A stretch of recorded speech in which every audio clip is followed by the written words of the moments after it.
You thought I was going to play the intro without saying anything. Wrong. You're listening to No Limits, a PlayStation podcast, episode 62. All right, now I'll play the intro.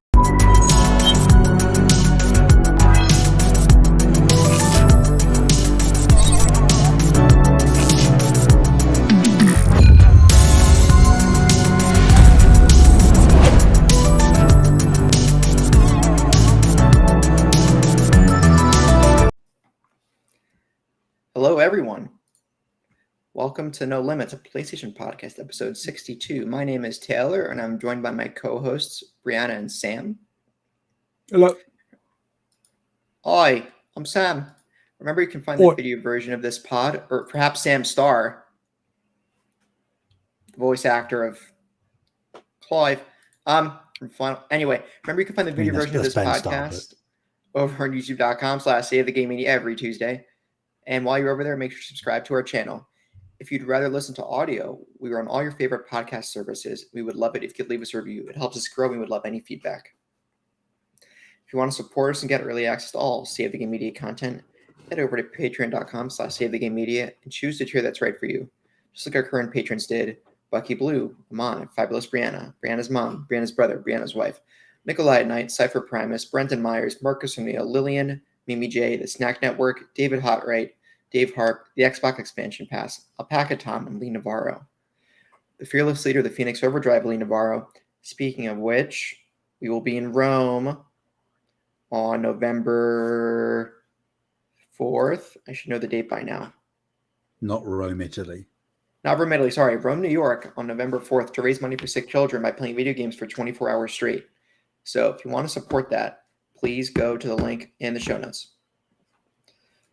Our donor page is up. I'll be going with Kevin Ainsworth from our sibling podcast, Project X Talk. I just called it sibling podcast because I didn't want to assign brother or sister to X Talk. Okay. Anyway, also please go over to our Patreon, like I said, at patreon.com/SaveTheGameMedia. Check it out. Also, our YouTube, as I previously mentioned, and our Discord, Twitter at Save Game Media. Links are all in the show notes. And speaking of Extra Life, we will be giving away for that Extra Life competition. For every $10 donation we receive, you will be entered, or donation $10 or above we receive, you will be entered to win the collector's edition of Spider-Man 2 with all 19 inches of Venom. Yep. And you can also win a digital deluxe edition of the game until October 20th by rating No Limits 5 stars and subscribing to YouTube, sending screenshots of that proof over to the Save Game Media Twitter, or pinging Kevin on the Discord, showing him. So, a lot of opportunities for Spider-Man. Yeah. Nice. How we doing? All right, man. You know, all right. Pretty tired. I won't lie. I've been very busy as always, but it's hit me the past few days. Even now, sort of my eyes are stinging a little bit. How many hours sleep did you get, Sam? Not enough, clearly. Not that I ever do, really. But no, I need to catch up, which is good because it seems, at least for maybe a week or so, I might have some downtime now. Aside from sort of auxiliary work for IGN, there aren't any big projects that I'm currently on. So hopefully I will spend that time well recuperating. Probably not, though, knowing me. How are you, Taylor? Pretty good. Yeah. Let's see, I went to Oktoberfest yesterday. Oh. I didn't drink that much. Boo. I had a big pretzel. Yeah. And bratwurst. Of course. There are a lot of white people there, but what should I expect when I go to Oktoberfest? Is that... I don't know how much of a burn that is. Is that like some sort of ringing indictment of Oktoberfest? No, I mean, I'm white too. I don't know what this is saying. I mean, sure. Yeah. But yeah, that was cool. It was rainy. but par for the course where I am. Mm. But yeah. Yeah. What about you, Bree? I am well. I'm But yeah, feeling you a lot sound a lot better. better. Yeah. Yeah, I'm feeling better, sound better, a lot less mucus in my body right now. So, you know, that's a win. My doctor sent me a letter saying that he's moving to San Diego and I have to find a new doctor. I hate your doctor. So I won't tell you guys how long it took me to find this first doctor, but we'll see how long it takes me to find another doctor. Because no, thank you. Yeah. Other than that, yeah, I'm good. Just working and playing video games and crocheting mostly. What video games? I have been playing Lies of P, PP. Oh. and I actually played League of Legends yesterday as well, which was random. But Played what Legends? League of Legends. Oh, League of Legends. Okay. Yeah, they have the shops open again, which is like a little like personalized little sale page for you. And I always like unlocking the shop because you don't know what's there and you just click on it and it reveals what's there. It's just a little fun thing. So I ended up playing a couple rounds. But yeah, in Liza P, I am in the swamp area. And I will say past the first, I think it's the first 3 sections of the game, maybe 4. The game is really, really like linear. Those areas are fairly small. Like you just basically go from one boss to the next boss to the next boss. But it's like finally opened up enough that it's not like I'm just going from one boss to the next boss, basically. So I am enjoying it a little bit more. Not that I wasn't yeah. enjoying it before, but you know. Oops. Nice. Hell Are yeah. there any in Lies of P? Are there any weapons that scratch the blood letter itch? I don't think there's any bleeding weapons, no. Oh man. Are there They trick have weapons? like there's there are some really cool weapons, like the boss weapons are really interesting. Ooh. There's one that's like an umbrella basically. That one's actually not that I would use that in practicality, but the moveset is really cool and it is a really Mhm. cool weapon. But yeah, there's weapons with like poison with I guess it's not technically poison, but that's like the equivalent. There's some with like that do like a fire effect. There's like electricity. They just have like random status effects that they apply, but there's nothing that's like a bleed where you get that chunk of health. So yeah. Gotcha. Nice. You guys been playing anything fun? I know somebody got a new platinum. Taylor, congratulations, man. You know, What? got I to get didn't. those numbers up. I did not. What did you platinum, Sam? I platinum Lies of P. Oh, Um, loser. yeah, I know. Get a life, am I right? Touch grass. No, I technically had to do it for my IGN coverage, and I finally, in my 5th goddamn playthrough, managed to do it. Hence why I may have this week free, because with the platinum, I have all the information I need. All the not that there's like 100% completion bonuses, but like equivalent things, and I'm not going to spoil that I needed to experience myself and verify. So got that done. I dove back into Spider-Man 2018 for a little bit just to get in the Spidey mood, because we're close to Spider-Man 2 now. Only a month or so away, just under a month. Have I played anything else? I played Unpacking because that was on the PlayStation catalog thing this month. Lovely little game. Have played it before, but I played it again and got the platinum, of course, because it took like an hour and a half. I think that's it. I have been meaning to try out the Call of the Sea puzzle game that got added. It's like a first person thing. I think it's got some like Lovecraftian stuff in it, which seems kind of cool. But I haven't got around to that yet. So I platinum Lies of P like later than I probably should have been up last night. And yeah, I've just been finishing up all my notes and coverage this morning. So who knows what I'm going to play? Maybe Call of the Sea. Maybe. Did you a New Game Plus it every time, or did you ever just do like a new game versus the New Game Plus? Or No, I New Game Plus every time. Mm. Like no spoilers, but there are things that unlock in New Game Plus, and there are things that unlock in New Game Plus, but nothing beyond that. But in terms of the coverage that I had to do, I had to ensure that I had everything from previous runs, because otherwise it wouldn't track, and I would, I could glitch or freak out a few things if I was trying to go for certain criteria, etc. It gets a bit complex, but no, every single time I was New Game Plus. So I was first trying every boss for the last 2 runs.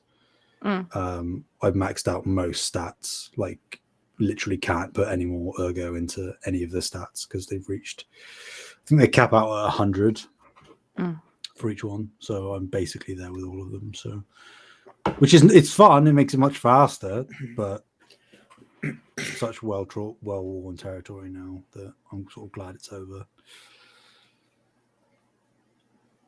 What about you, Fair Taylor? enough. What have you been Nice. playing, buddy? I'm playing Spider-Man Remastered. I have not played the DLC for Spider-Man 2018. So I'm doing that now for the first time. Yeah. Refamiliarizing myself with the game leading up to Spider-Man 2's launch. So I 100%ed the heist. Oh. So I saw I was 1 trophy away from getting the gold for 100%ing the DLC. So I'm like, sure, I'll get the extra paintings. Yeah. So I did that. Now I'm playing Turf Wars. Cool. I have a few things to say. The heist was good. I think it was good. Decent to good. Yeah. The main story of the heist was the best part. The screwball challenges are lackluster, and the only fun screwball challenges for me are the EMP challenges that are traversal based. The gadget ones are so stupid, and the combat ones are a bit boring. The stealth screwball challenges are too. I only like the EMP ones. The stereotypical cringy like streamer tongue-in-cheek persona of a screwball. I don't think it really hits that well. I much more prefer J. Jonah Jameson being an Alex Jones analog. Yeah. But yeah, so I've been doing that. Also, another reason I did it was I need to unlock all the suits, so I needed to 100% the heist to do that. I'd like to do that to Turf Wars as well. And the one after this that I'm forgetting the name of. Silver Linings. Silver Linings, yeah. Black Hat is cool, though. Really, really strong remnants of Catwoman there. But yeah, I'm still switching between the Raimi suit and some others. Right now I'm wearing the classic suit that's repaired. I switched the Velocity suit for a bit, just rolling with the punches. Yeah. Oh, I also fully maxed out. I had some leftover tokens for my main playthrough. I fully upgraded and maxed out and acquired all suit modifications and gadget upgrades. So for all intents and purposes, I've 100%ed all character-centric skills and abilities. Yeah. And options for combat. So, yep, going through that. And I'll be starting, I think I'll likely be starting Redacted soon, which I'll talk about next week. With hopefully, would it get here by next week? Maybe a physical item to show. We'll see. Oh God. My cat wants to talk about it. He's starting Tears of the Kingdom, folks. Nope, not starting Tears of the Kingdom. It's not. Not even close. Yeah. Although I do want to play that eventually at some point in my life. It probably won't happen. But yeah, so more just Spider-Man, man. Yeah. What? Meow. Oh, another thing. The spider drone bomb diffusion crimes are so stupid. I can't find all the bombs, like half the time. So then they just explode. I'm like, whoops, on to the next one. You gotta look for those flashing lights. Flashing. It's not so obvious sometimes. Oh, I know. I'm being facetious, but yeah. Yeah. Sometimes I did one where 5 of the 6 bombs to defuse were all in a row, like just down the same street, and others where it was on, 5 different side streets, and I'm like, oh man. Thugs just got lazy that day, Yeah. Although I do enjoy the spider drone recon missions as part of the main quest line. Yeah. And it is funny, the Magia. I don't know why they call them the Magia. I don't know why they can't. Is there some reason they can't call them Mafia? Maybe. Yeah, I don't know what the situation is there. Is it the Mafia video game franchise? Well, I feel like they don't have. No, it surely can't be that. Yeah, so I don't know. Because then that would suggest that they'd trademarked or copyrighted the word mafia, which is like, they don't want to do that either. Right. I would have thought, if they're even allowed to. Well, something I missed from Miles Morales is the variety of tricks I can do during traversal. Yeah. Also, I've been playing. I think I am still playing on Spectacular. Some of these hideouts for Hammerhead's hideouts, they get tough on Spectacular. I took me several tries for the one I did.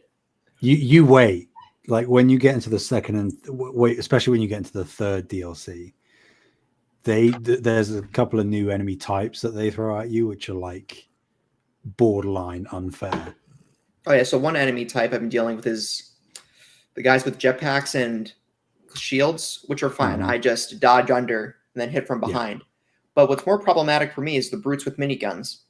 Because I can't, unless I use a gadget or my web shooters, which is a gadget, I can't really get him down. Yeah. Taking full advantage though of testing out some of the different suitabilities. Equalizer. I like me some Equalizer. Everything dies in one hit, including you as the player. But I've been utilizing Electric Punch, and that's been coming in handy. A little bit of stun. Yep. So, still enjoying me some Spider-Man. Oh, yeah. Mm-hmm. All right. Should we get raw? I'm going to shut up. Every time. Oh my God. My cat is... She's being overbearing. Anyway. All right. Pretty light news week for PlayStation specifically. Xbox is, the meme where, everything's on fire. There's a little dog character saying, it's fine. Everything's fine. Yeah, that's how it is. Go listen to the most recent episode of X Talk if you want to hear all about that. We'll have one thing to talk about from there relating to Elder Scrolls 6, but not anything else. Starting out, Spider-Man 2 has gone gold. Yes. Yeah. Insomniac announced on Twitter on September 20th. Spider-Man 2 has gone gold, complete with a video of the voice actors Najee Jeter, who voices Miles Morales, Yuri Lowenthal, who voices Peter Parker, Laura Bailey. Wait, Laura Bailey voiced MJ? Yeah. Laura Bailey voiced like Kid Trunks in like the early 2000s too. And I mean, you could say Laura Bailey voiced most things, and you'd probably be right. Yeah, iconic, awesome. And Tony Todd, who voiced Venom, expressed their excitement. In a statement at the end of the video, Insomniac said, quote, Marvel Spider-Man 2 has officially gone gold. We are thrilled to share this milestone achievement with all our studio and collaborators of PlayStation and Marvel games with our incredible community around the world. We can't wait for you to experience what, quote, ever been cooking up on October 20th. Does that say ever been cooking up? That might have been what we've been cooking up, but it like Yeah. auto-corrected or something, maybe. Yeah. Well, probably what we've been cooking up. Yep. Just from our Yeah. notes here. But yeah, October 20th, it's coming. Speaking of this, I want to do one side tangent. I just realized this yesterday, and I'm going to need to do this. Marvel's Avengers gets delisted, and Spider-Man reminded me of it, gets delisted on September 28th, I believe. You can get it for $4 right now, the definitive edition, on every platform, including my cat just rubbed the microphone. Did you guys hear that? We did, yeah. How bad was that? I mean, it's all right. We knew what it was, so we just roll with it. Okay, we're doing it live. We're gonna leave it in. So yeah, I'm gonna side note on that. I'm gonna get Avengers on either PlayStation Network or Steam for that. He's gonna do it. He believes. Can you play Spider-Man just because of scarcity? Can you play Spider-Man in Avengers? Right? Yeah. How is that? If you get it on PlayStation. Oh, it's a PlayStation only feature. All right, so I need to get Avengers on PlayStation. So how is it's nothing. It's not even close to Insomniacs. It's just not. But how's the Hulk? The main reason I'd be getting Avengers is because I want to play as Hulk in a video game that's more new than the last Ultimate Alliance. It's such a subjective question. Would I say that if you are even slightly interested in playing as one of those heroes, should you pay $4 for it? I would say yes, because it's not a great game by any stretch of the imagination. But I think personally, the one thing that they do get right for the most part is how each character feels and the abilities that they have. It's not perfect. It's a bit rough in places, but it is fun, especially if you're getting it that cheap. Even if you only play for like maybe 10-12 hours, goof around a little bit as your hero and then bounce, like I think that's fine. So, but yeah, Spider-Man, it's just not even slightly close to Insomniacs, which a lot of people were disappointed by. I never expected it, and I thought he's okay, but it's such a downgrade. But then you can't expect Insomniac Spider-Man quality. Right. Okay.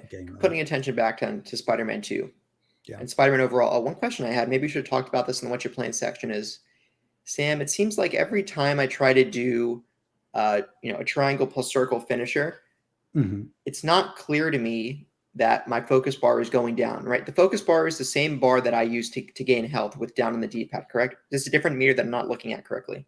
Yes, yeah. Yeah, sometimes maybe it must be a perk I have equipped. I'm able to do a finisher, then immediately another finisher without consumption of more focus.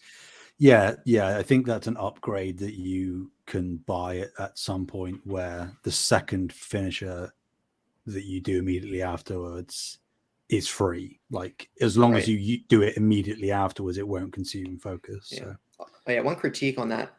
I wish there were more finisher animations. We got Spider-Man 2 for that, baby. Oh, I can't wait with all the tentacles.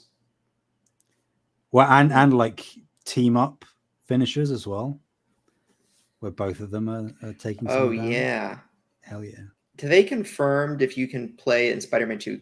They confirmed if you can play as Miles, or are there sections where you play, I assume, right, strictly as Miles, strictly as Peter, and then so they said trees. That there are missions within the campaign that will be for one or the other, and you have to play as that Spider-Man. Right. But in the open world, you can switch between them at any time, like a GTA 5. Like a GTA 5. Like instant. And and when they cut away to the other hero, they'll be doing something, like in GTA 5. And this isn't a spoiler because it has been shown. I know you haven't watched anything, and this isn't going to ruin any experience. But like, if you go and tackle one of the world, the random crimes out in the world as Peter, for instance, occasionally you might find that Miles is already there. So you are then going to, in the open world, stumble into the other Spider-Man that you aren't playing as, and can help them stop crime, which is cool. Cool. Nice. Yeah. Oh, great. My cat is going all over the place. I can just see the tail, I think. Is that the tail? Yeah. Yeah, her tail went over. Nice. And I can't. All right. Actually, I'm going to save it for this. I'm not going to mention that either. Pin it, as Corporal Gaming Friends of the show would say. No, I'm going to say it anyway. I can't wait for the inevitable moment when Peter and Miles beat the hell out of each other because Peter is being Bully Maguire with a black suit, and it's not okay. 100%. And it's like it'll be a boss fight, but you'll be playing as both characters in different stages of the boss fight. And Insomniac better do that, or I'm gonna. I imagine it would only be from Miles's perspective. Aww. But then you can have Peter as like the boss going full rage mode, like almost have it be like a horror stalking type thing, where he's like up in the rafters in the ceiling and you can't see him because it's pitch black, and he'll just zip down out of nowhere and come and attack you. I think that's cool. I think that's the way to do it. Speaking of that, there was a nice story beat in the DLC that included. They did this also in Robert Pattinson's Batman, a scene where the only light in the darkness was the spark of gunshots. Yeah. And seeing all the combat beats in those flashes from the gun. Miles' electricity. Seeing something like that is Venom. Yeah. Miles is Venom, which is his electricity, not Venom black suit symbiote, not that Venom. Be very confusing if Miles at some point got the symbiote on him, because then he's like Venom using Venom. Yeah. I was a bit confused about why they use the Venom moniker in Miles Morales. I assume in the comics they do too, but it gets confusing if you're crossing over into Black Suit Spider-Man. Yeah. But then I maybe that's how Venom is named in the game, like how he gets the name is from Miles's powers. I mean, that's just speculative. Why? How would Miles' powers relate to the symbiote? I don't know. Maybe Miles can use his powers against Venom, like the electricity against Venom, and they're like, oh, his weakness is Venom. Right. Well, Spider-Man 3 is to be believed, and I haven't read any of the comics. Tobey Maguire Spider-Man 3, significant resonant vibration gets Venom pretty down for the count. Indeed. Is that consistent with the comics? It is. Nice. And therefore I imagine it will, even to a minor extent, probably be the case for this game as well. Mm-hmm. But time will tell. Bree, you're not playing this, right? God damn it. I might play it when I get back, depending on where I am in Lies of P, but I'm gone for 2 weeks. Like I'm gone, like I'm in another country when it gets released. That's so I don't have even the option to play it. Well, you could bring your Switch. It's not playable. You could bring your PlayStation Portal. No, you can't. You can only do that locally. Huh. I could buy one of those like video game kits where you like have like that weird laptop case and you like flip open the screen and the inside is like the PlayStation 5 or whatever. That would be fun getting that through customs. I could do that, but I don't really want to. Yeah, getting that through customs might be a fun time. Would it? Not a fun time. No. All right. Enough Spider-Man. Just kidding. There's never enough Spider-Man. Customs is going to be interesting. What do they do with Spider-Verse? Insomniac is Spider-Verse, Spider-Man 3. Don't get me started, man. Don't get me started. All right, saving that. Also, I'm going to pin that for a separate time. Save. Oh man, where's Kyle when you need him? Yeah. Probably anyway, not doing much. Who wants to read some the next waifu story? Somewhere, probably, right? Am I right? Yeah. Thing. Yeah. I'm happy to take this one. I don't care. Yeah. Okay. Breaking out the general industry-wide coverage here. After outcry from the gaming community, Unity has revealed a new plan that is a drastic departure from what was initially announced. So users on the Unity personal subscription plan will not be charged the new fee, and Unity will increase the revenue cap on games made with that plan to $200,000. Furthermore, any game made with Unity that makes less than 1 million in 12 months will not be subject to the fee. In 2024 and beyond, there will be games that will be assessed using the new runtime fee. Instead of charging per installation, Unity will now let developers, choose, quote, for games that are subject to the runtime fee, we are giving you a choice of either a 2.5% revenue share or the calculated amount based on the number of new people engaging with your game each month. A quote from Mark Whitten, who is the president of Unity Create, from a letter announcing the new policy, says, quote, I want to start with simply this. I am sorry, and I'm sure he is sorry, really sorry. We should have spoken with more of you, and we should have incorporated more of your feedback before announcing our new runtime fee policy. The runtime fee policy will only apply beginning with the next LTS version of Unity shipping in 2024 and beyond.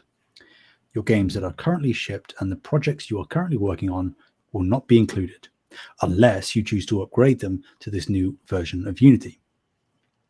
Throughout this rollout, users have asked how Unity will determine when a game has met download and revenue thresholds. Previously, it said it relies on proprietary software, but would not divulge details about how the software worked, which isn't shady at all. Unity has walked this back entirely, stating that it will now allow users to self-report revenue. All this coming from Ash Parrish at The Verge.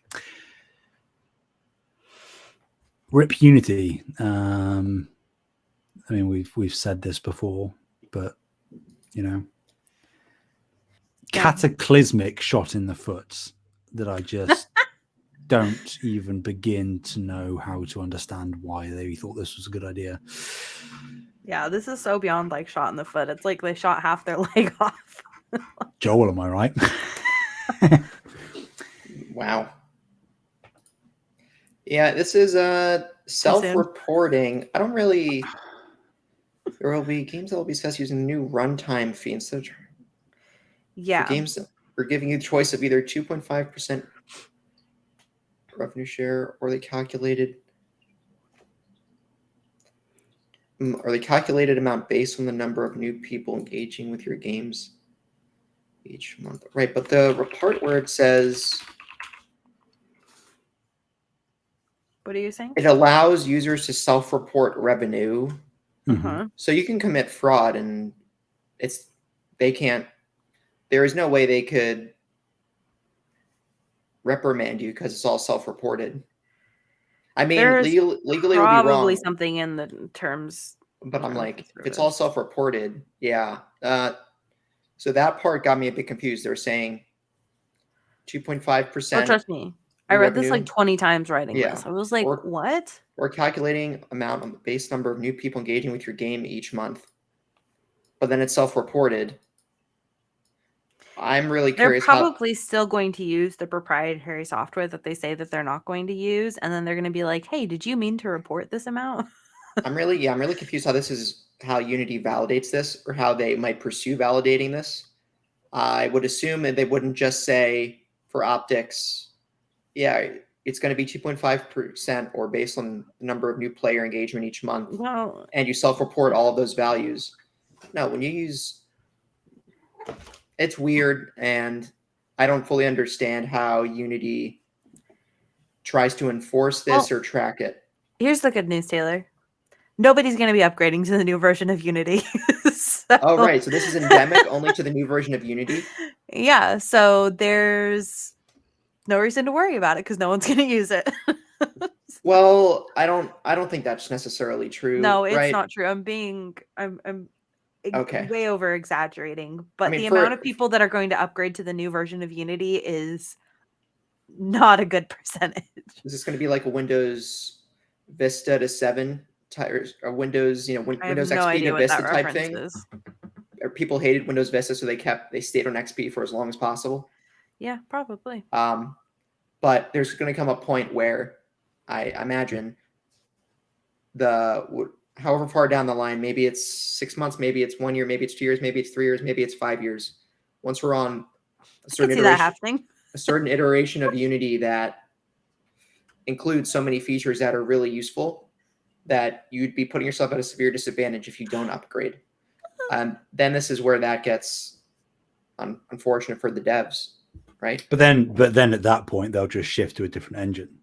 I don't know if it's that simple. I think if the choice is shifting to a new engine or having to do this, most people will shift to a new engine. So what engine would a lot of indie creators shift to? RPG, if there's RPG Maker, RPG but that's Maker is not this. That's not an engine. That's a very niche creation system. What's the other indie engine to use besides Unity? So realistically, I think we'll see somebody take Unity's spot in the industry. This is probably somebody's going to probably use this as an opening to step in. Oh, you bet this is a great opening. Yeah. As of right now, I think the only thing we really have that's comparable is maybe Unreal, but Unreal is a lot more in depth than Unity. It's not impossible to transfer Unity games over to Unreal. Like both softwares are aware of each other, and so they like try and make it as easy as possible to transfer between the two. But yeah, so my guess is that any games that are already out on Unity will just stay on the version of Unity that they're on. There's no reason to upgrade. Any games that are currently in development they will either come out on the old version of Unity or they'll probably shift over to a new software. There's probably going to be a very small percentage of people coming out on this version of Unity. So, which then makes it essentially null and void for Unity because they aren't going to see the return that warrants them locking things down like this. I legitimately think that this isn't the final thing. The way I'm viewing this currently as it exists is the exact same thing that's just happened over the past 24 hours with the AMPTP negotiating with the WGA and SAG on strike. Oh, what were those new developments? I'm not aware. Well, the studios with the AMPTP, they came out and they said, we have presented WGA with our best and final offer. And I'm like, well, okay, that's a statement that, that's an aggressive statement. But if the people don't agree to it, they're still the only people that can make the only product that you sell. Also, under American Union law and the NLRB, I don't think a company can just, as long as a simple majority of the members still agree to have a union,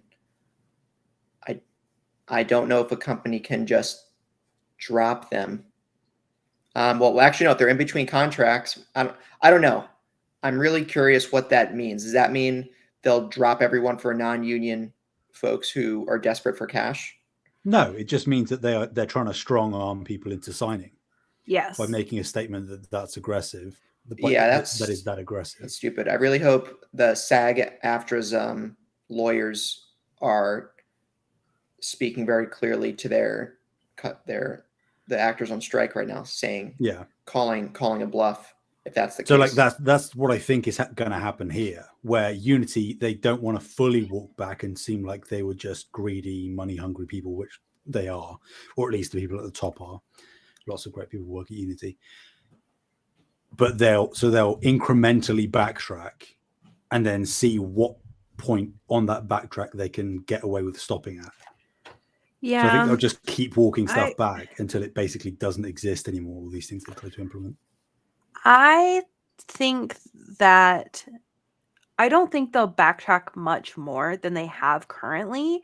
What I suspect they'll do is that they'll release this version of Unity, call it a loss, and then just like update for the next version of Unity. I don't think that like there's I don't know how they can save this version of Unity.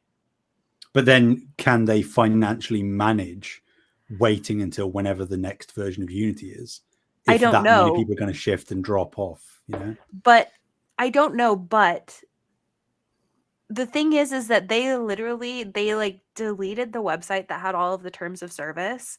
Like they were saying that it was going to apply to any version of Unity, right? So what's to say, again, like how can developers like trust Unity to not do that again? Because if they were Exactly. willing to break their terms of service once, why wouldn't they be willing to do it again? So even if they do run, like, let's say that they roll everything back, they're like, hey, everything's fine, everything's peachy, it's all rainbows and kittens, right? They've already shown that they're willing to break the terms of service. So Sure, but they are either more way, likely to it's done. retain at least a portion of their user base by fully walking it back. Even if they can't be trusted, they're more likely to retain a higher amount of clients by Right. fully walking it back than by sticking to their guns. Right. I guess we'll So, see, because yeah, exactly. Yeah. they do slightly have a monopoly on like indie devs, unfortunately. Slightly? I mean, there are other options. It's just not great options. So it's not fully a monopoly, but still. I think you could call it a monopoly. I mean, I'm not fully informed enough, I guess, to call it that. From an outside onlooker in, it looks like it has a lot of the makings of being a monopoly for indie titles. What engine of comparable quality can indie devs go to that has the same accessibility as Unity? I don't think Unreal doesn't seem like Unreal fits that bill. It came right up. I started Googling game engine similar, and it like literally filled to similar to Unity. So Unreal looks like it's still the top. There are other ones. So yeah, so there's Game Maker. Game Maker, right? Yeah, I mean, some of these engines, I'm not sure if they're, so that's like a specific company's engine. That one is as well. I have not heard of hardly any of these, and some of the ones that they're listing are not even game engines. Like Blender is not a game engine. Maya is not a game engine. Yeah, so I think Unreal and Game Maker are probably going to be the two biggest side shifts, but Game Maker is 2D, so Unreal is probably the only realistic option. But hopefully somebody will step into the space and use this as an opportunity to be like, hey, we won't charge you obscene amounts of money. So okay, next one. fair enough. Anybody else have anything to say on this one? I don't think so. Okay. In a document from the FTC versus Microsoft trial, it has been confirmed that Elder Scrolls 6 will not be released on PS5. The exclusivity status of Elder Scrolls 6 was one of the burning questions following Microsoft's $7.5 billion buyout of Bethesda back in 2021. Xbox boss Phil Spencer has danced around the issue, most recently insisting a decision has yet to be made. Although Microsoft has yet to make a formal announcement about the launch platform for the Elder Scrolls 6, it seems the debate is over. This comes from Wesley and Poole at IGN. We shall see. We shall see. What does that mean? You think they'll roll back that one? Well, no. I think the fact that they haven't made an announcement about it yet speaks volumes. Do you think they're watching? Yeah, because and I think I've said this before, if Bethesda games that are releasing day one of the Game Pass, all of them from now on, if they don't make enough money, I guarantee you, when we reach something like an Elder Scrolls 6 or a Fallout 5, it will come back to PlayStation. So do you think they're watching Starfield then? I don't know yes, but I don't think that that's going to be the deciding factor. I think when we get to next year and there's stuff like Indiana Jones, the next Doom game, Wolfenstein 3, Dishonored 3, if those sort of games in the intermediary between Starfield and Elder Scrolls 6 don't perform well, even if they've got great Game Pass numbers, which Starfield does have, all they're saying, if people are taking note, are players, not how many people have bought the game. They're saying 6 million, 10 million players. How many people actually bought the game, though? They haven't said. Not many. Well, I'm sure it's probably a couple of million, I would wager, because Starfield is massive. and the But whole early what- access thing. But So here's the thing. You're not wrong. There are probably some people that purchase this game, like Yeah. especially like collector's editions, stuff like that. There are some Mhm. people. Well, what about the Steam But why numbers? would you? The amount of people that were playing on Steam didn't have Game Pass access, and that was a really large number prior to launch. yeah, I'm I mean, not. it was like a million concurrent prior to its full release, right? Steam Starfield sales. Look this up. So, point being, why would you because all of the services that it's available on minus Steam are people that have access to Game Pass, whether they own Game Pass or not, people that have access because it's Xbox or PC. Mm-hmm. So at that point, why would you pay the full price of the game when you could pay 1 month of Game Pass? Precisely. I mean, that's my point. Right. There's also a lot of people who still don't know Game Pass is, but I don't think for the Starfield's consumer base, that's a lot of who's playing that. Yeah. And I think if that issue that you just mentioned, Bree, if that persists, where people are like, well, why would I pay full price for the game when it's going to come to Game Pass? And don't forget this, another factor in it is that as more larger and larger games come to Game Pass, whether it's through Bethesda or through Activision Blizzard King, more and more people are going to find out about Game Pass, and therefore likely the amount of people buying the games is going to decrease even more because they know that Game Pass is the thing. Yeah. So I think, of course, it makes sense that on internal documents, they are saying that Elder Scrolls 6 is going to be exclusive because they would love for it to be. But I think if the financials don't work out between now and then, I will almost bet money on it now that if those things don't go the way they want them to, we'll see Elder Scrolls 6 on PS5.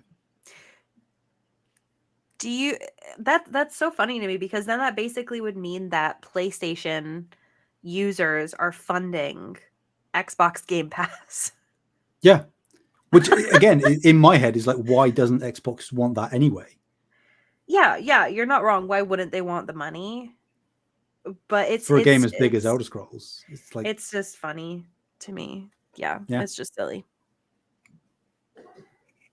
It's a win-win for Xbox if they did it. So it's like I don't understand it on a conceptual level, other than we've got a cool exclusive, guys.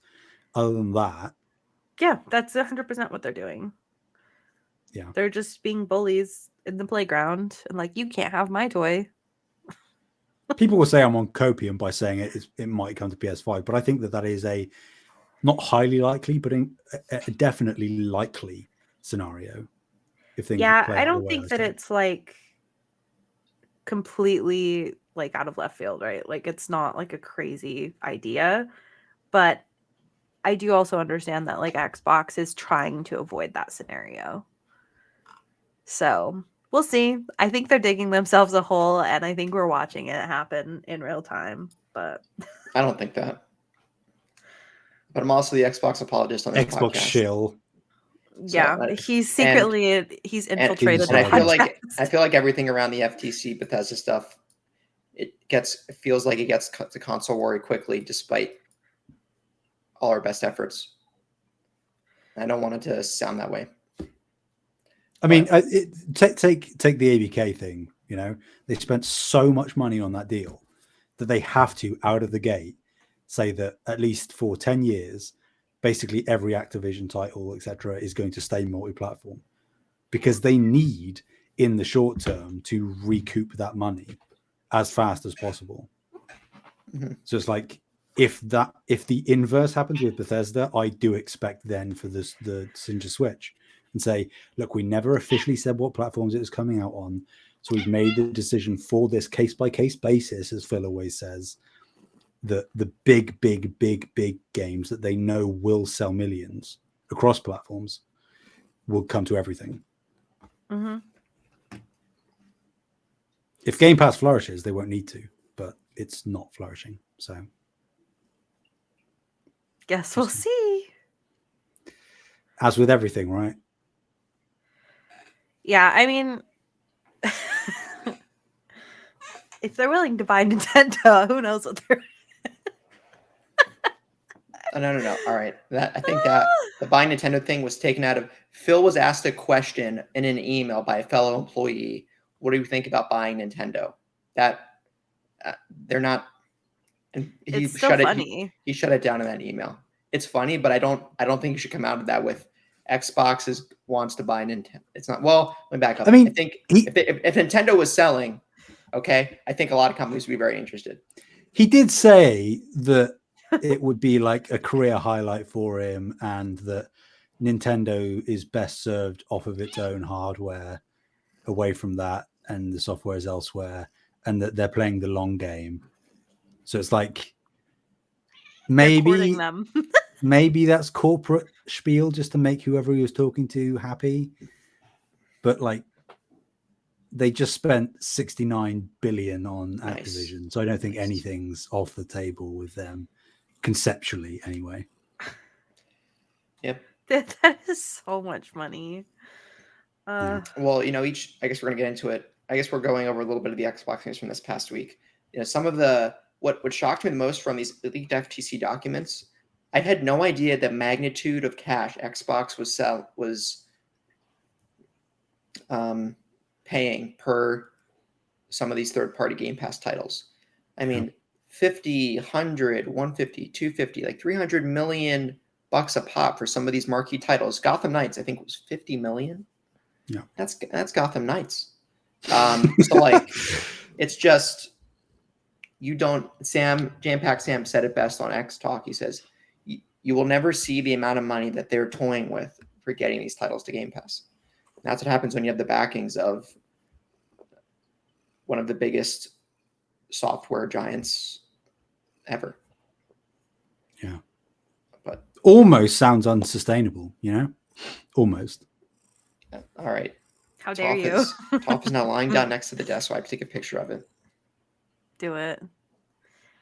Yeah. I don't think there's much else to say, especially like in a PlayStation podcast, but it's just an interesting time to watch these big companies play with lots of money. Yep. Yes. I sent cat photos. Oh, she's so cute. Yeah. All right. Who wants to talk about our good buddy Glenn? Oh my god, I do. Okay. I know I just read this last one, but I'm doing it. No, go ahead. See if I can. Okay. Okay, so Dead Space co-creator Glen Schofield, is departing his Striking Distance Studios to, quote, pursue new opportunities following the commercial failure of its first game, sci-fi horror, The Callisto Protocol. Krafton, which is the Korean publisher that Striking Distance is under, also confirmed that the COO and CFO will be leaving at the same time, insisting all three departures were voluntary. This comes from Matt Wales at Eurogamer.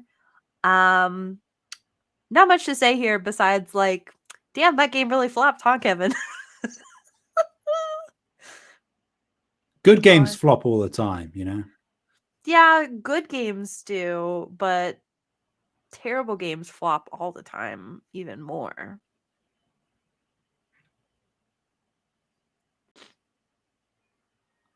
I know I'm going to lose this argument, so I'll stop there. We'll just let you Did you beat the game? No, but not because I okay. didn't want to, just because something else happened at the Yeah, time. if you played that if you played the final boss fight, you would have wanted to destroy your controller as well. But then I didn't have issues with the combat the way you did, apparently. Didn't. Okay, wait, so were you playing the combat for reals, or were you just doing the auto combat? No, I was playing it for real. Okay, so for reals, I was having issue with it, and auto combat was so boring. Yeah. So there was nothing that I could really do. Yeah, I mean, that's fair, But the thing is that they knew that their combat system was so booty that they made an automatic combat system. How many games have that? I mean, there's plenty of auto battlers out there. Yes, but of that specific, like, outside of the, like, auto chess, auto battle, whatever games, How many I games mean, have like an automatic combat system like that? I can't remember, my timeline skewed up. Was the auto thing added post launch, or was that a feature No. at launch? At launch. Interesting. Okay, yeah, I don't know, because Yeah, if it was post launch, I could understand, because if people were complaining it was too difficult, or adding that in would make sense. But if it was there at launch, maybe you're right. Maybe it was terrible. Who knows? Maybe I'll have to go back. as Eugene says from the Try Guys, I'm right, you're wrong. Shut up.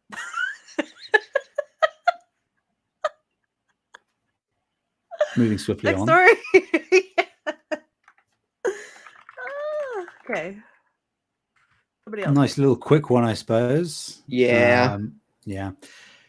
We know that the Metal Gear Solid Collection Volume 1 is coming within the next couple of months, I think, before the end of the year. And it was just recently shown that Metal Gear 1, the first Metal Gear game, as part of the collection, is going to be locked at 30 frames per second on Actually, PS4 and PS5. Clarification: Metal Gear 1 is an NES title. Metal Gear Solid 1. All right. People know. Actually, Actually. I just did that to get on Sam's nerves. So yes, Fun to get on his nerves. whilst Metal Gear Solid 2 and Metal Gear Solid 3 do appear to have 60 FPS caps, that doesn't necessarily mean it's going to hit 60, but there's a limit of 60. The original game is going to be locked at 30, which is poo-poo. Don't see how a game that old can not run at 60. I mean, I'm not going to be playing the collection. Definitely not at launch anyway. So this story doesn't do much for me, but a good few people seemed upset. Understandably so. The game itself caps itself natively at 30 FPS from old, but Konami could have done some tinkering. It's not that difficult, I wouldn't have thought.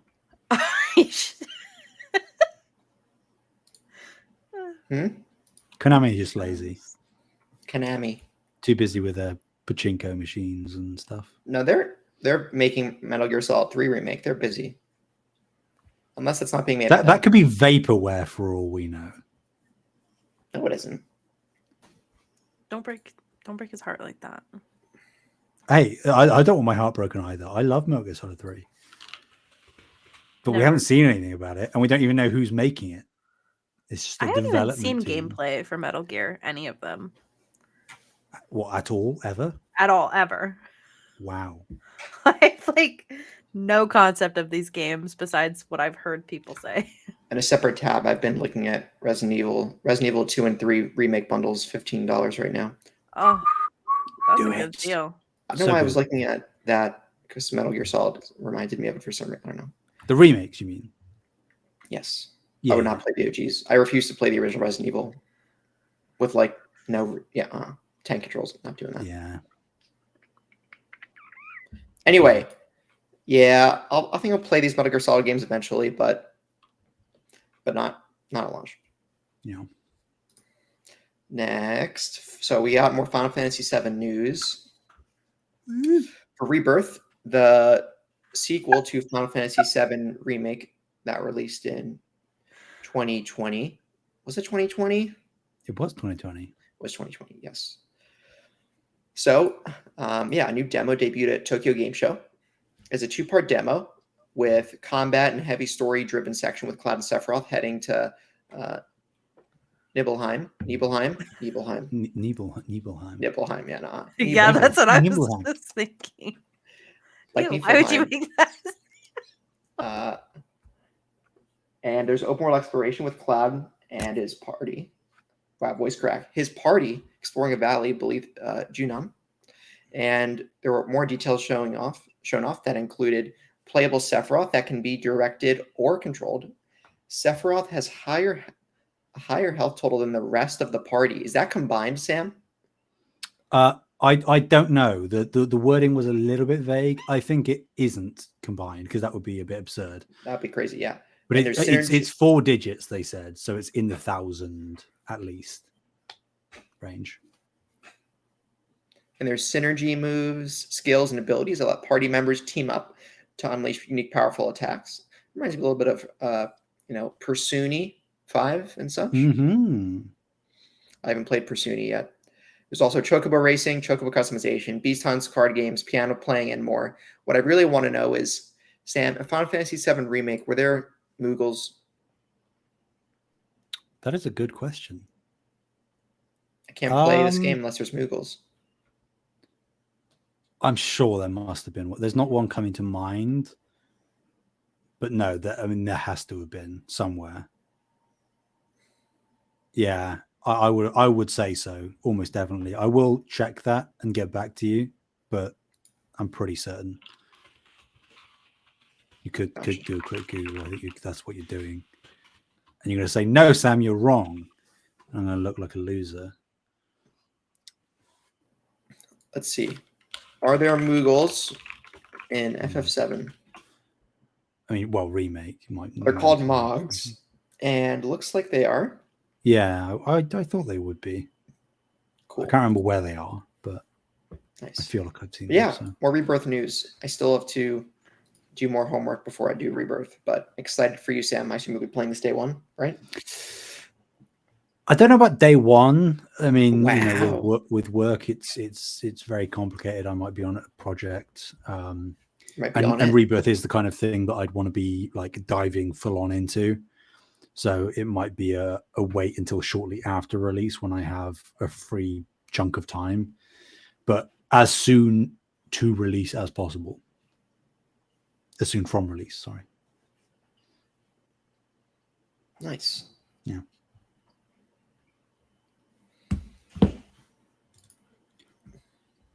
Let's close this one out, shall we? Let's round it off. Yeah, that's how Sam talks. That is how I talk. Jim Ryan. Well, let me back up. Recently, we have had new details revealed about Jim Ryan and his thoughts via a newly released 2022 Q&A with Fidelity investors. I didn't know what Fidelity was, but Taylor does apparently. Yes, Fidelity is a financial corporation that they make investments and a number of things, including one of these companies that handles your 401ks, your IRAs, your other retirement investments. They're just a big financial firm, not a bank. Okay. But yeah. So that makes sense. There was a lot of questions posed in this Q&A. I found it through a link on social media to a reset error post, which just summarized every question and answer. But the main things we're going to take away, not the financials necessarily, but his insights. First up, he was asked about acquisitions, how there were going to be more merger and acquisitions on the way with Sony. And Jim Ryan said, quote, "Ideal acquisition targets has to help us deliver on our strategies in ways that we're not capable of doing on our own." I think he did extrapolate from that, that Bungie being a relatively recent one makes sense because they don't have that much experience, if any, with live servicey type games. He did go on to say maybe like a mobile development team might be worthwhile because they need to extend their arm into that branch of the industry. But I think that just as a general overview, that might be worth keeping in mind when we're considering what other things Sony might be looking to snatch up. What are they currently either not good at, or two, have nothing in the field of? He then also suggested that no acquisition target is off the table if it makes sense.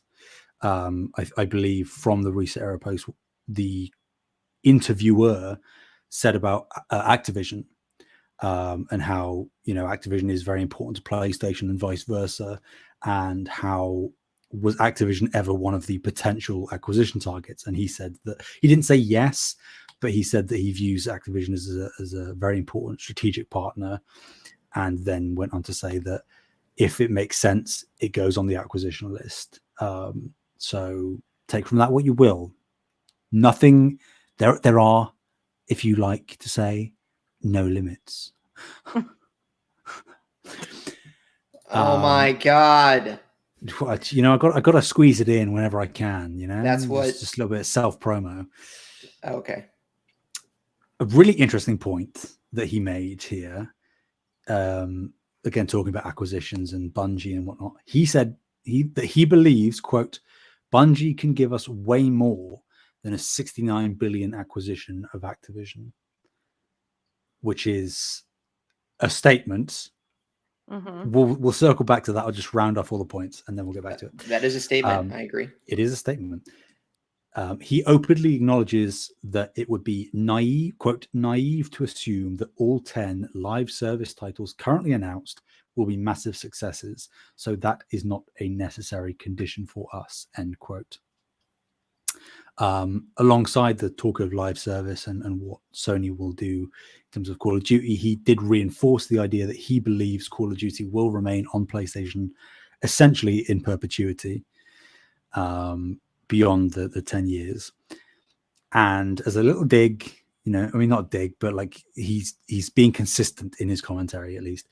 He was asked about Game Pass and Xbox's strategy, and he doubled down on the idea that Game Pass is, quote, value destructive, end quote, and that he has spoken to basically every major publisher and, quote, they unanimously do not like Game Pass.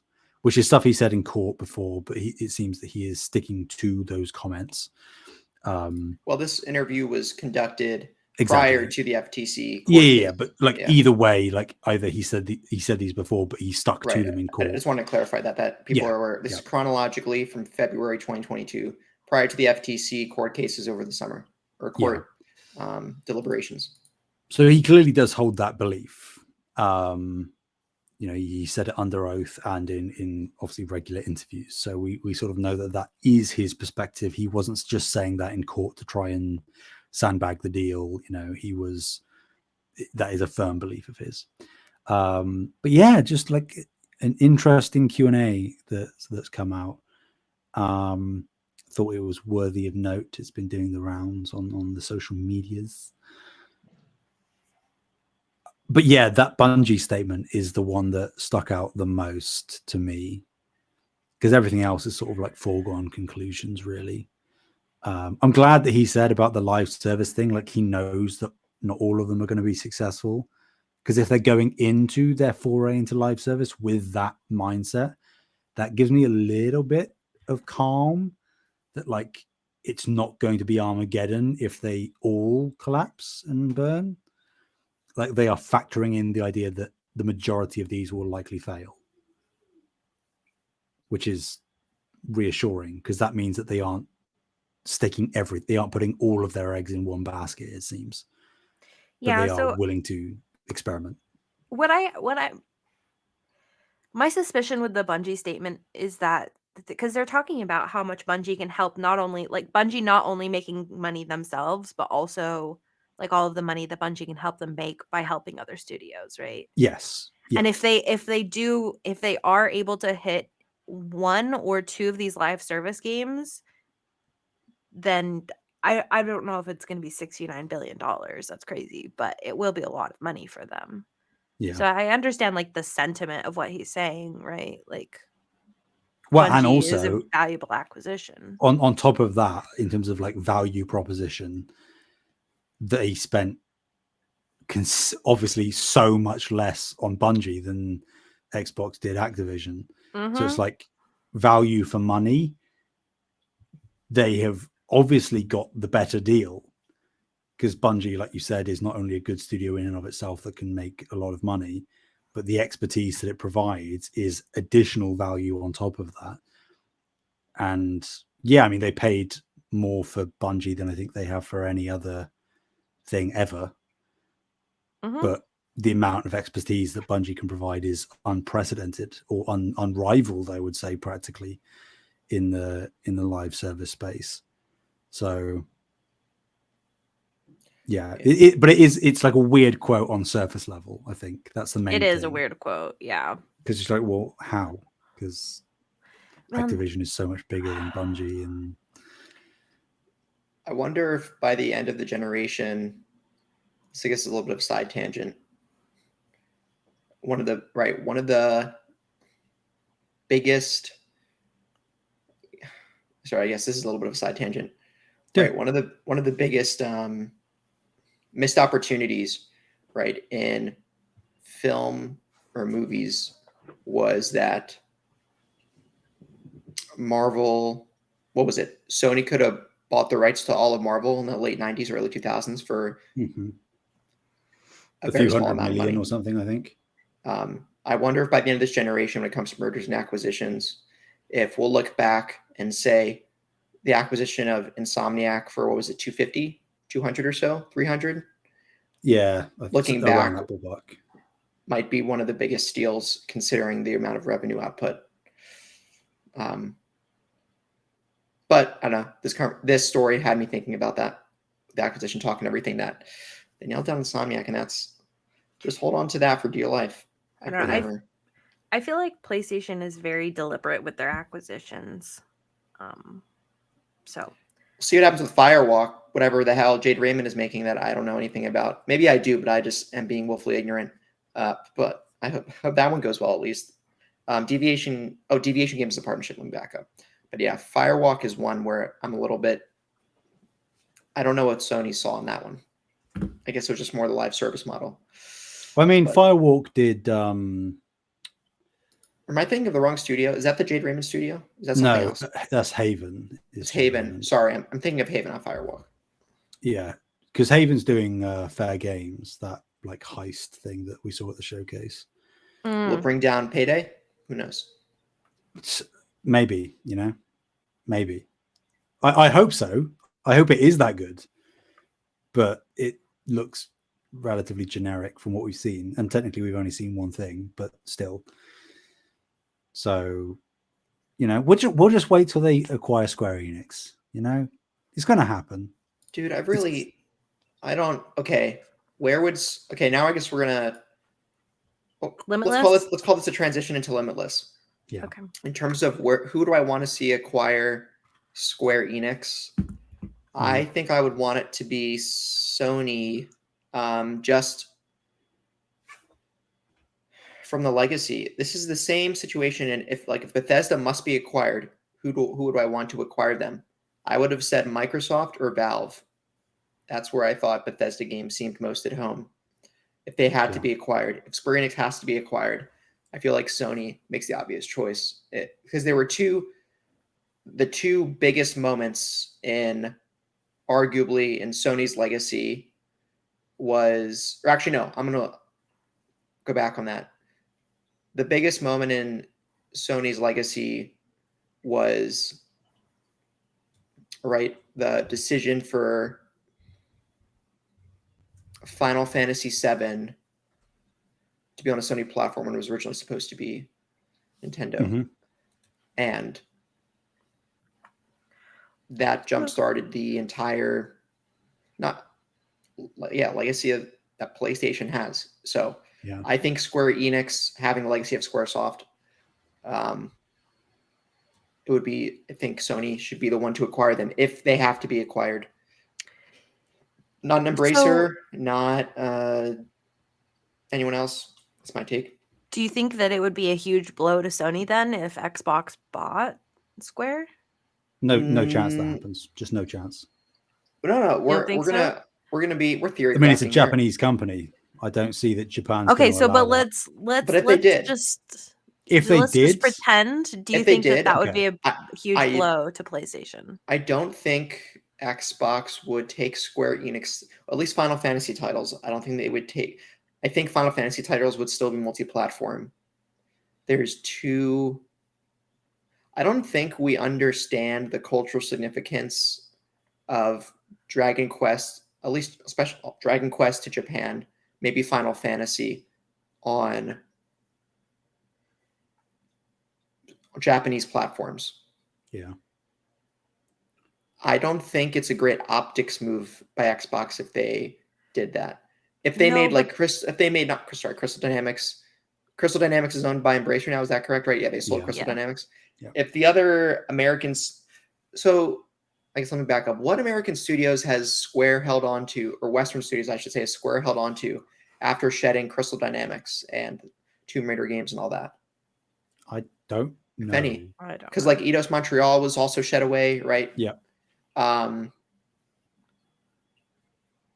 I don't know. if there are Western studios, they are minor. Yeah, I'm gonna look it up. Square Enix Western Studios. We have.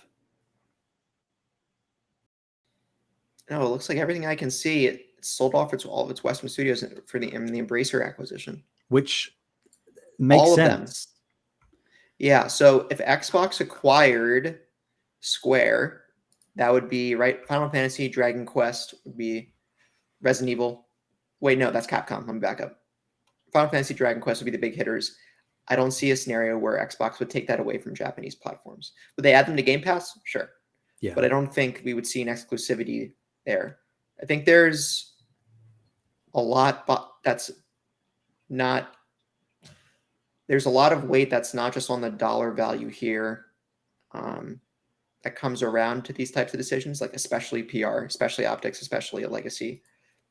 Maybe I don't think it's simple enough to say it all goes away on the right buyer because we're in capitalism. On these specifically, I feel like there's more nuance that Xbox wouldn't make exclusive should they be acquired. Yeah. That's my take. My opinion.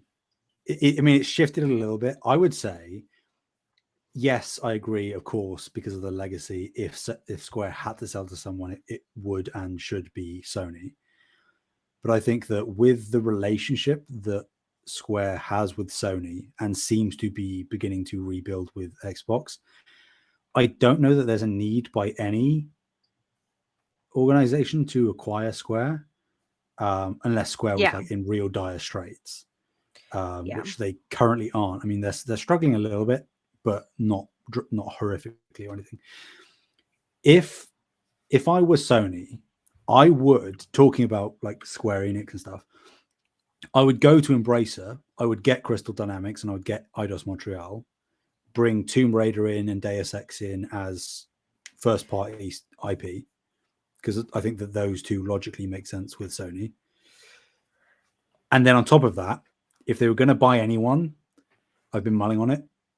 It should be Capcom. Oh, you think Capcom would acquire? Interesting. I looked at. No, I'm saying if Sony were to acquire anyone, it should be. Capcom. It should be Capcom. Because then they get Street Fighter, they get Devil May Cry, they Monster get Hunter. Resident Evil, they get Monster Hunter, they get like even like obscure stuff like Dino Mega Man. Crisis, Bionic Commando, Mega Man, Ace Attorney. You know, I Mega think Man. that makes sense. You're trying to squeeze. Stop. Just stop. I mean, technically, yes, Mega Man, but all right. Yeah. I mean, I don't think that that's a terrible idea. Mega Man. Yeah, I could see that working out. I do have some hesitations with Tomb Raider. Not that I don't think that would be a good acquisition for Sony, but it's also not necessarily a direct competitor with Uncharted, but Uncharted and Tomb Raider are pretty close to each other. There's no evidence that we're going to get a new Tomb Raider trilogy. I mean, we know we're getting a new Tomb Raider game. Oh, wait, we are getting a new Tomb Raider game from what, Crystal? Yeah. From Embracer? And Amazon.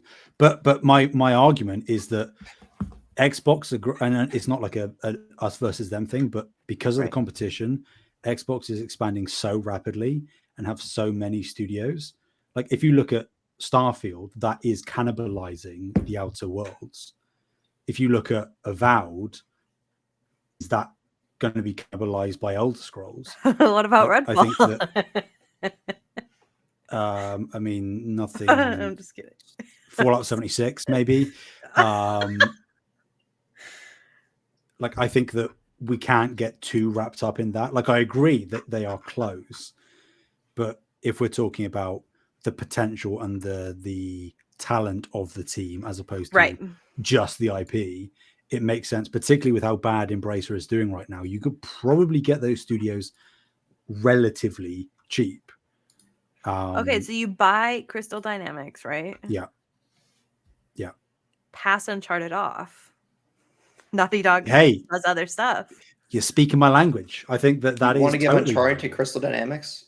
I think I- they could well, do I it. don't know if I necessarily want to or not, but I don't know if that would be a terrible idea because the Tomb Raider games are pretty amazing. I thought Uncharted was passed off to Sony San Diego. I mean, we don't officially know. Oh yeah, that's not official. Technically, Naughty Dog's next game could be Uncharted 5. Technically. Dude, I want an Uncharted. Okay, well, actually, we keep talking about Tomb Raider.